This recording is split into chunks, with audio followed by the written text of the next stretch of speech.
ನಮ್ಮ ದುಡ್ಡು ನಮಗೆ ಕೊಟ್ಟರೆ ಸಾಕಾಗಿದೆ.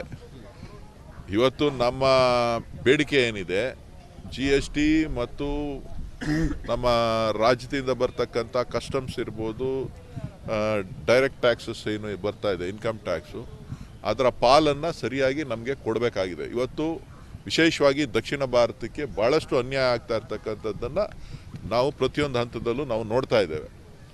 ಒಟ್ಟಾರೆ ನಮ್ಮ ಪಾಲೇನು ಸಿಗಬೇಕಾಗಿದೆ ಅಭಿವೃದ್ಧಿಯ ಹಣ, ಇವತ್ತು ಅಭಿವೃದ್ಧಿಯ ಹಣ ಉತ್ತರ ಭಾರತದ ಕಡೆ ಎತ್ಕೊಂಡೋಗಿ ಹಂಚ್ತಾ ಇರ್ತಕ್ಕಂಥದ್ದು ಕಾಣ್ತಾ ಇದ್ದೇವೆ.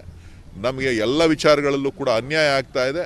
ನಾವು ಅದನ್ನು ಮುಂದಿನ ದಿನಗಳಲ್ಲಿ ಖಂಡಿಸಲಿಲ್ಲ ಅಂತ ಹೇಳಿದ್ರೆ ಪ್ರತ್ಯೇಕ ರಾಷ್ಟ್ರಕ್ಕೂ ಕೂಡ ನಾವು ಬೇಡಿಕೆಯನ್ನು ಇಡಬೇಕಾದಂಥ ಅನಿವಾರ್ಯ ಪರಿಸ್ಥಿತಿಯನ್ನು ಹಿಂದಿ ಪ್ರದೇಶದವರು ನಮ್ಮ ಮೇಲೆ ಹೇರ್ತಾ ಇದ್ದಾರೆ ಅಂತ ಹೇಳಿ ನಾನು ಭಾವಿಸ್ತೇನೆ. ಇದು ಗಂಭೀರವಾದಂತಹ ವಿಚಾರ ಎತ್ತಿದ್ದೀರಿ ಸರ್.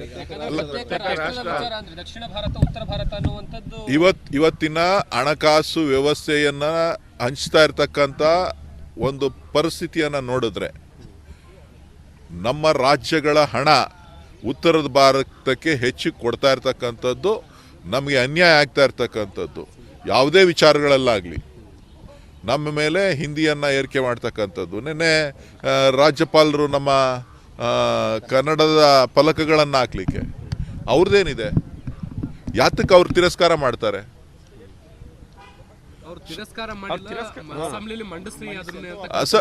ನೋಡಿ, ಏನೇನು ವಿಚಾರಗಳು ಈಗ ಎಲ್ಲ ರಾಜ್ಯಪಾಲರುಗಳು ಎಲ್ಲ ಇದೇ ಥರದ ಭಾವನೆಯನ್ನು ವ್ಯಕ್ತಪಡಿಸ್ತವಂತ ಅಂತ ಅಂದರೆ ನಮ್ಮ ರಾಜ್ಯಕ್ಕೆ ನಮ್ಮ ಕನ್ನಡಿಗರಿಗೆ ಕೊಡ್ತಕ್ಕಂಥ ಗೌರವ ಏನು? ಕನ್ನಡಿಗರಿಗೆ ಕೊಡ್ತಕ್ಕಂಥದ್ದು ಅದರಲ್ಲೇನು ಮಿಸ್ಟೇಕ್ಸ್ ಏನಿದೆ? ಸೊ ಒಟ್ಟಾರೆ ಇವತ್ತು ನಮ್ಮ ಹಣಕಾಸು ಪರಿಸ್ಥಿತಿ, ನಮ್ಮಿಂದ ಸುಮಾರು 4 ಲಕ್ಷಕ್ಕೂ ಹೆಚ್ಚಿಗೂ ಕೋಟಿ ತೆರಿಗೆಯನ್ನು ವಿವಿಧ ರೂಪದಲ್ಲಿ ಪಡಿತಾ ಇದ್ದಾರೆ. ನಮ್ಗೆ ಕೊಡ್ತಾ ಇರೋದೆಷ್ಟು?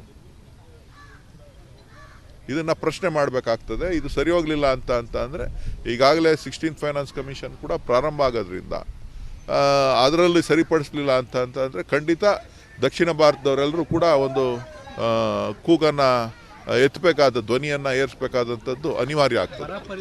ಅಲ್ಲ, 15th ಫೈನಾನ್ಸಲ್ಲೂ ಕೊಟ್ಟಿಲ್ಲ, ನಮಗೆ ಏನು ಕಾಂಪನ್ಸೇಷನ್, ಏನು ಟ್ಯಾಕ್ಸ್ ಕಾಂಪನ್ಸೇಷನ್ ಕೊಡಬೇಕಾಗಿತ್ತು ಅದನ್ನು ಕೊಟ್ಟಿಲ್ಲ, ಹೆಚ್ಚುವರಿ ಅನುದಾನಗಳನ್ನು ಕೊಟ್ಟಿಲ್ಲ. ನಮ್ಗೆ ಅನುದಾನ ಕೊಡಬೇಕು ಅಂತ ಅಂದರೆ ನಮಗೊಂದು ನ್ಯಾಯ, ಬೇರೆ ರಾಜ್ಯಗಳಿಗೊಂದು ನ್ಯಾಯ.